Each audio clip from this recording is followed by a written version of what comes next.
नमस्कार साथियों, समिट प्रत्युष में आपका स्वागत है। मैं राहुल आपका स्वागत करता हूं। आज के इस नए लेक्चर में हम लोग भारतीय संविधान के स्रोत के बारे में पढ़ेंगे।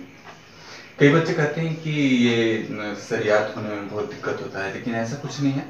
ये बहुत ही आसानी से याद हो जाएगा। सिर्फ एक गाइडेंस की ज़रूरत है, सहयोग की ज़रूरत है। इसको आसानी से याद करने के लिए हमने इसे टेबलर फॉर्म में बना दिया है। और ये 2 टेबल है, देख रहे होंगे। इसमें 2 पार्ट हैं। तो पहला टेबल में इस तरफ हमने वो स्रोत या देश लिया है जहाँ जिससे हमने संविधान को लिया है, उन प्रावधानों को, और इसमें उन प्रावधानों को जिसको हमने उन स्रोतों से या फिर उस देश से हमने लिया है वो है हमारा। तो सबसे पहला इसमें बहुत ही इम्पोर्टेंट है। कई बार पूछा जाता है कि हमारा देश में सबसे ज़्यादा जो प्रावधान लिए गए हैं संविधान में, वो कहाँ से लिए गए हैं। तो सबसे ज़्यादा प्रावधान जो लिए गए हैं वो भारत शासन अधिनियम 1935 के द्वारा लिया गया।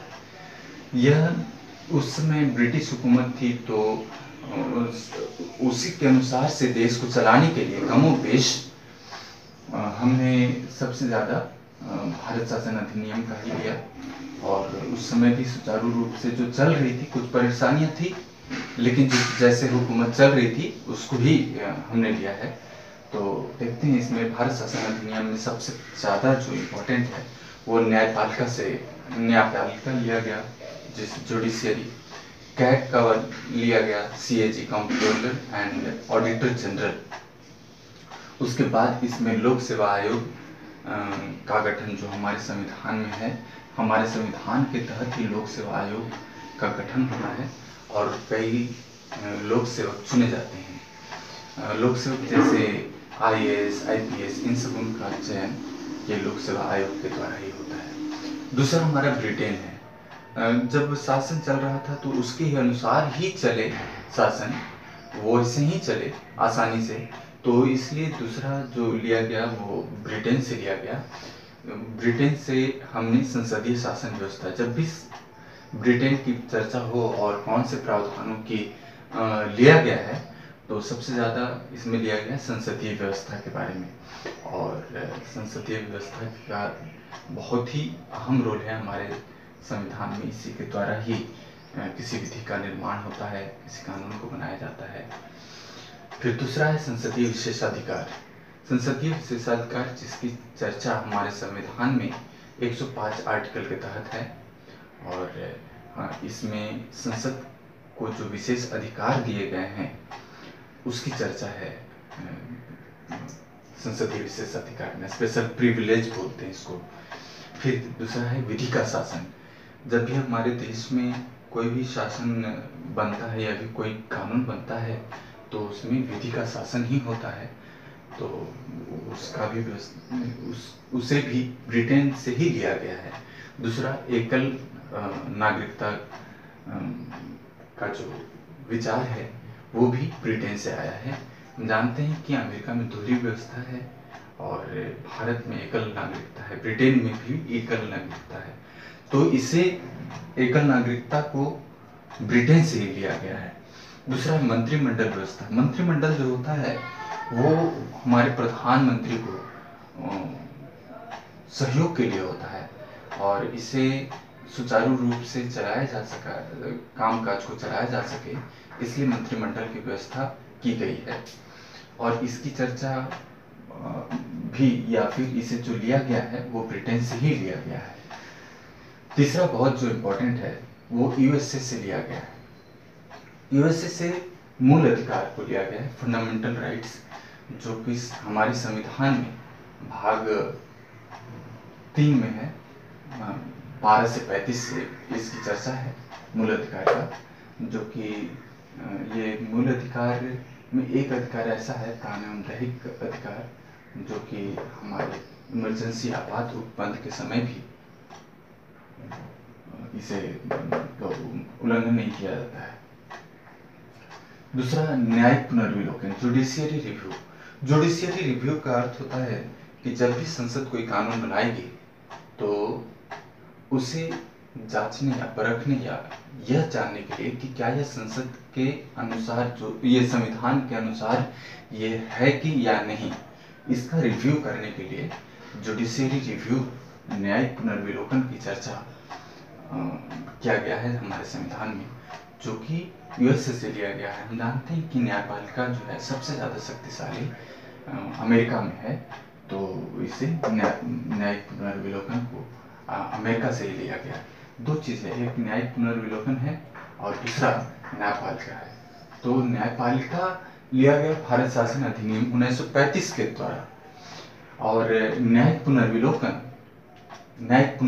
यानी जुडिशियरी रिव्यू को लिया गया है हमारे यूएसए से। Doctor B R. अम्बेडकर ने कहा था कि हमारे संविधान का जो आत्मा है वो जुडिशियरी रिव्यू ही है, जिसकी चर्चा आर्टिकल 137 में किया गया है। तीसरा, संविधान की सर्वोच्चता। हमारे देश में संविधान ही सबसे ज़्यादा सर्वोच्च है, और इसे सर्वोच्चता की शक्ति प्राप्त जो होती है वो हमारे देश के नागरिकों के द्वारा, देश के लोगों के द्वारा प्राप्त होती है। तो ये संविधान की सर्वोच्चता है, और संविधान के अनुरूप ही कोई देश चलता है, इसीलिए इसे सर्वोच्च माना गया है। फिर है निर्वाचित राष्ट्रपति। निर्वाचित राष्ट्रपति की चर्चा भी, इलेक्टेड प्रेसिडेंट की चर्चा भी, प्रावधान भी हमने यूएसए से लिया है। इसके द्वारा यह पता चलता है कि हमारे देश का जो सर्वोच्च पद है, या हमारे संविधान में जिस भी सर्वोच्च पद की चर्चा की गई है वो निर्वाचित होंगे। इसका अर्थ है वो गणतंत्र देश को इंगित करता है कि वो गणतंत्र देश का ही आदमी होगा, तभी निर्वाचित किया जाएगा, ये वंशानुगत नहीं है। फिर है महाभियोग, इम्पीचमेंट की चर्चा, जिसकी चर्चा यूएसए से लिया गया है, और इसकी चर्चा हमारे संविधान में आर्टिकल 61 के तहत रखा गया है कि जब भी हमारे राष्ट्रपति संविधान के अनुसार काम नहीं करेंगे तो उन पे महाभियोग लगाया जा सकता है। तो यही है, यूएसए से लिया गया है। उसके बाद है कनाडा। कनाडा से हमने संघात्मक शक्ति, फेडरल सिस्टम या फेडरल संघात्मक व्यवस्था का प्रावधान लिया है। इसके तहत केंद्र और राज्य के जो अपनी अपनी बॉन्डिंग है, केंद्र और राज्य के बीच में जो बॉन्डिंग है उसके बारे में इसकी व्यवस्था की गई है, उसके बारे में इस यहाँ पे चर्चा किया गया है। तो ये संघात्मक व्यवस्था की चर्चा हमने कनाडा से लिया है। दूसरा है शक्तियों का विभाजन, डिवीजन ऑफ पावर्स।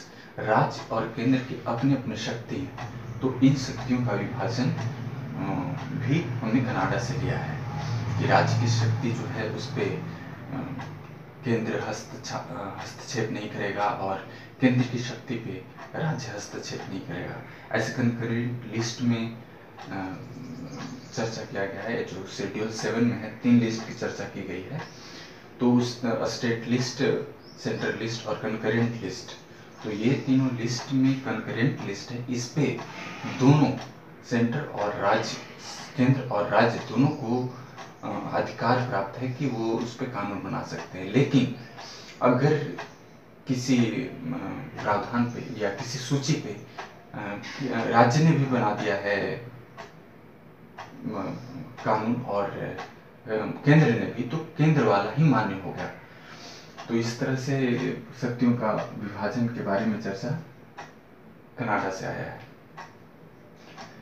फिर है तीसरा, अवशिष्ट शक्तियां जो केंद्र के पास हैं, जो बची हुई शक्ति है, जो केंद्र और राज्य के बाद विभाजन के बाद जो शक्तियां बच गई है, वो शक्तियां जो अवशिष्ट वो कनाडा से लिया गया है।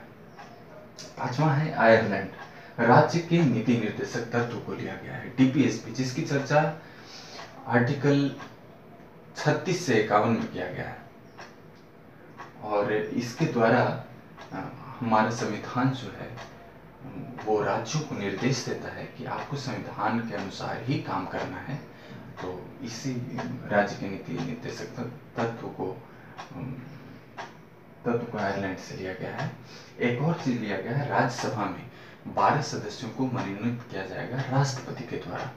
इसकी भी शक्ति संविधान को है और राष्ट्रपति को दिया जाता है ये शक्ति कि वो किसी मनोनयन करेंगे। इसे भी हमने आयरलैंड से लिया है। छठा है फ्रांस। फ्रांस से क्रांति का नाम सबने सुना होगा। तो वहाँ पे 3 शब्द उभर कर आए थे, समानता, स्वतंत्रता और बंधुत्व। ये समानता, इक्वलिटी, स्वतंत्रता, इंडिपेंडेंस, और बंधुत्व, फ्रेटर्निटी। ये किसी देश के लोकतंत्र के निर्माण या किसी लोकतांत्रिक देश के निर्माण में बहुत ही भागीदारी निभाता है। और ऐसे भी जब हमारा देश आज़ाद हो रहा था उस समय भी इसका बहुत ही अहम रोल रहा, समानता, स्वतंत्रता और बंधुत्व का। और हमारे देश के लोगों को एक जागरूकता प्रदान करने में भी बहुत बड़ा अहम रोल रहा। तो ये समानता, स्वतंत्रता और बंधुत्व भी हमने ये आयरलैंड से लिया है, फ्रांस से लिया। इसके अलावा एक और रिपब्लिक लिया है वर्ड। रिपब्लिक का मतलब गणतंत्र। गणतंत्र का मतलब होता है कि जो हमारे संविधान में जो सर्वोच्च पद की चर्चा है उस पद को वो पद वंशानुगत नहीं होगा, बल्कि वो इलेक्टेड मेंबर होगा, न कि वंशानुगत। यही है गणतंत्र। तो हमारा देश जानते हैं गणतंत्रात्मक देश है हमारा देश। 7वां है दक्षिण अफ्रीका। दक्षिण अफ्रीका से हमने कॉन्स्टिट्यूशनल अमेंडमेंट के बारे में, जिसकी चर्चा आर्टिकल 368 में किया गया है, तो उसकी व्यवस्था हमने दक्षिण अफ्रीका से लिया है। यानी कि संविधान संशोधन की व्यवस्था हमारे संविधान में है और इसको हमने दक्षिण अफ्रीका से लिया है। 8वां है जर्मनी। जर्मनी का नाम सुनते ही हमारे दिमाग में हिटलर का नाम आता है। तो हिटलर के नाम आने के बाद उसमें आपदा होगी और आपदा आपात काल आएगा। तो आपात उपबंध यानी कि इमरजेंसी प्रोविजन की चर्चा हमने जर्मनी से लिया है। हमारे देश में 3 तरह की इमरजेंसी हैं: national emergency, presidents rule and financial emergency. National emergency article 352 में है, प्रेसिडेंट रूल 356 में है, आर्टिकल 356 में, और फाइनेंशियल इमरजेंसी आर्टिकल 360 में है। इसको बेहद आसानी से याद कर सकते हैं क्योंकि 352, 356, 360 ये चार के डिफरेंस पे हैं और ये बहुत ही आसानी से याद कर सकते हैं। President, national emergency, president rule और फाइनेंशियल इमरजेंसी में ये 2 नेशनल इमरजेंसी और प्रेसिडेंट रूल तो कई बार भारत में लगा है, लेकिन फाइनेंशियल इमरजेंसी अब तक भारत में नहीं लगा है। तो ये बेहद ही इम्पोर्टेंट क्वेश्चन हो जाता है, कई बार पूछा जाता है कि भारत में कितने बार फाइनेंशियल इमरजेंसी लगा। तो फाइनेंशियल इमरजेंसी एक बार भी भारत में नहीं लगा है। चलिए 9वां है। 9वां हमने रेड कलर से लिखा, बाकी सब तो ब्लू से है, ब्लू इंक से है, और ये हमने रेड कलर से लिखा है। तो इसका कारण ये था कि ये जितने भी हैं यहाँ ऊपर 1 से 8 तक, वो हमने हमारे मूल संविधान में था। जब संविधान बनकर तैयार हुआ प्रारंभ में, उस समय ये सब सारे इंक्लूड थे। लेकिन ये जो 9वां आया रूस से जो लिया गया है, मौलिक कर्तव्य, 11 मौलिक कर्तव्य हैं, फंडामेंटल ड्यूटीज हैं, जो कि 42वें संविधान संशोधन 1976 के तहत लिया गया है और हमारे संविधान में जोड़ा गया है इसे। बस यही है। और इसके बाद एक बात और कहते होंगे कुछ लोग कि ये सारे तो दूसरे राज्यों से, दूसरे देशों से लिया गया है। तो इसे कई बार लोग कह देते हैं या इंटरव्यू में पूछ लिया जाता है कि कुछ लोग का कहना है कि उधार का संविधान बनाया गया है, अपना नहीं है। लेकिन ऐसा नहीं है कि इसे हूबहू किसी देश से या किसी स्रोत से हूबहू उतार दिया गया है। ऐसा नहीं, उस समय की भारतीय पृष्ठभूमि के अनुसार जो बदलाव होने चाहिए भारतीय नागरिकों के लिए, उसके तहत उसको चेंज करते हुए इसमें भारतीय संविधान में जगह दिया गया है। तो यही है जो कि भारतीय संविधान का स्रोत है।